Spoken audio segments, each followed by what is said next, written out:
आकाशवाणी गोरखपुर से क्षेत्रीय समाचार।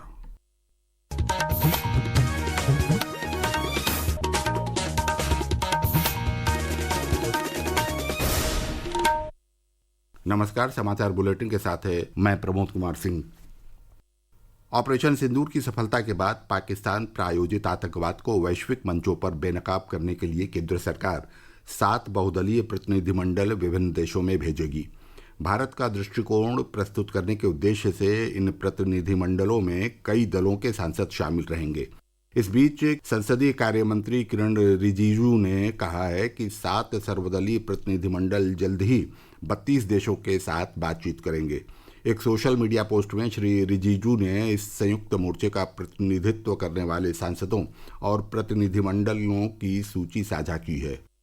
भाजपा सांसद बैजयंत पांडा के नेतृत्व में पहला समूह सऊदी अरब, बहरीन, कुवैत और अल्जीरिया का दौरा करेगा। भाजपा सांसद रविशंकर प्रसाद के नेतृत्व में दूसरा समूह ब्रिटेन, फ्रांस, जर्मनी, यूरोपीय संघ, इटली और डेनमार्क का दौरा करेगा। जनता दल यूनाइटेड सांसद संजय कुमार झा के नेतृत्व में तीसरा समूह इंडोनेशिया, मलेशिया, दक्षिण कोरिया, जापान और सिंगापुर का दौरा करेगा। शिवसेना सांसद श्रीकांत एकनाथ शिंदे के नेतृत्व में चौथा समूह संयुक्त अरब अमीरात, लाइबेरिया, कांगो और सिएरा लियोन का दौरा करेगा। कांग्रेस सांसद शशि थरूर के नेतृत्व में 5वां प्रतिनिधि मंडल अमरीका, पनामा, गुयाना, ब्राजील और कोलंबिया का दौरा करेगा। डीएमके सांसद कनिमोझी करुणानिधि के नेतृत्व में 6ठा प्रतिनिधि मंडल स्पेन, ग्रीस, स्लोवेनिया, लातविया और रूस का दौरा करेगा। राष्ट्रवादी कांग्रेस पार्टी शरद चंद्र पवार की सांसद सुप्रिया सुले के नेतृत्व में 7वां समूह मिस्र, कतर, इथियोपिया और दक्षिण अफ्रीका का दौरा करेगा। अनुपम की रिपोर्ट के साथ समाचार कक्ष से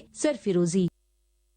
भारतीय सेना के प्रति सम्मान और एकजुटता दिखाने के लिए प्रदेश भर में भारतीय शौर्य तिरंगा यात्रा का आयोजन जारी है। इसी क्रम में आज अमरोहा में 15 स्थानों पर तिरंगा यात्रा निकाली गई।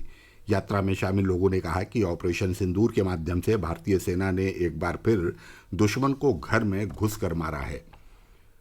केंद्रीय गृह और सहकारिता मंत्री अमित शाह ने बंद हो चुकी प्राथमिक कृषि ऋण समितियों के आर्थिक पुनरुद्धार के उद्देश्य से नई नीति के लिए योजनाओं की घोषणा की है।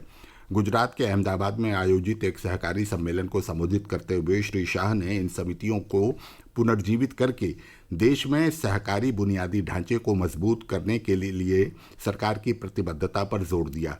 श्री शाह ने कहा कि इस पहल से सहकारी जमा राशि में 11,000 करोड़ रुपए की वृद्धि हुई है।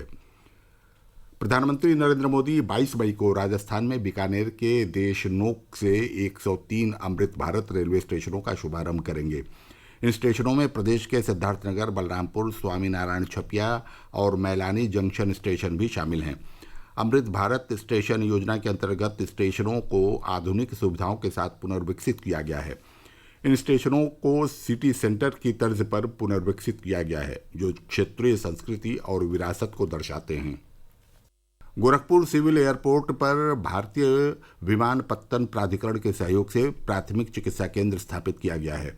यहाँ प्राथमिक चिकित्सा सेवाएं उपलब्ध कराने के लिए स्वास्थ्यकर्मी तैनात रहेंगे। मुख्य चिकित्सा अधिकारी डॉक्टर राजेश झा ने बताया कि ये केंद्र उन सभी लोगों के लिए मददगार साबित होगा जिनका आवागमन गोरखपुर एयरपोर्ट के माध्यम से होगा। बलरामपुर जिले के तुलसीपुर में स्थित ऐतिहासिक देवी पाटन मंदिर को प्रदेश सरकार श्रद्धालुओं के लिए और आकर्षक बनाएगी। इस धर्मस्थल का पर्यटन विकास होने से स्थानीय स्तर पर रोजगार के नए अवसर भी सृजित होंगे। एक रिपोर्ट।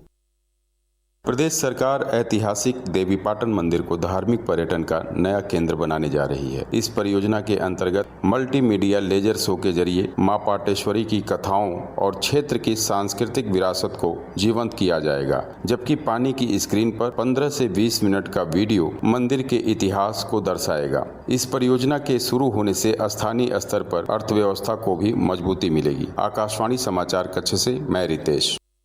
उत्तराखंड के चमोली जिले में स्थित विश्व प्रसिद्ध चतुर्थ केदार श्री रुद्रनाथ मंदिर के कपाट आज ब्रह्म मुहूर्त में पूरे विधि विधान के साथ श्रद्धालुओं के लिए खोल दिए गए। कपाट खुलने के अवसर पर बड़ी संख्या में श्रद्धालु मौजूद रहे। अगले 6 माह तक देश विदेश से आने वाले श्रद्धालु इस पवित्र धाम के दर्शन कर भगवान रुद्रनाथ का आशीर्वाद प्राप्त कर सकेंगे। क्षेत्रीय समाचार समाप्त हुए। नमस्कार।